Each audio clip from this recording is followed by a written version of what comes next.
sebentar di empangan susu Di? menuju ke Sungai Koyan. Manangnya view belakang. Comel. Lihat, ambil tengok view kan. Ambil gambar sayang.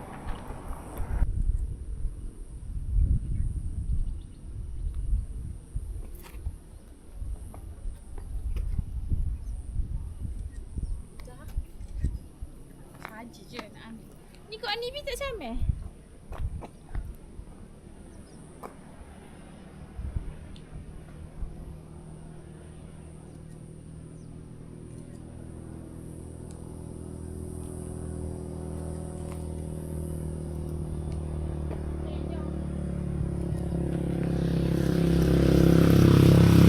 Pandangan yang sangat ikonik.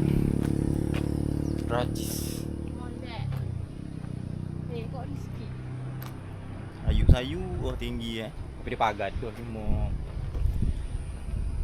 Kalau tak je balik ni Sungai Koyan, lalunya balik ikut lodging gitu kan. Cik nampak orang belakang.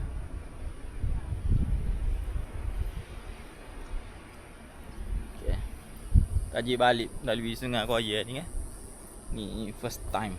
Mari kamera lalunya lodging, sampai pula, tak apa. Ni kita balik ikut Sungai Koyan. Cuba jalan baru. Betul lodging jalan tutup. Betul lodging jalan tutup. Peti singgah. View.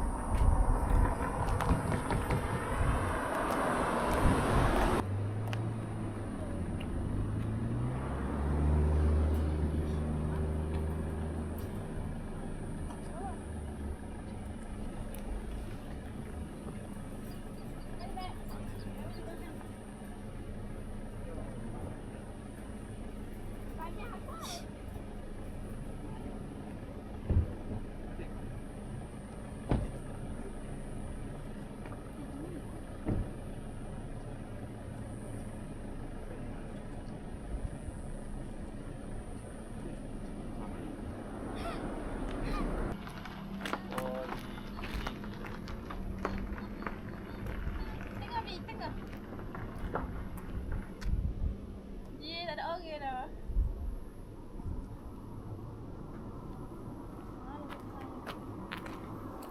Tinggi-tinggi tu. Empangan susu menuju ke Sungai Koyan.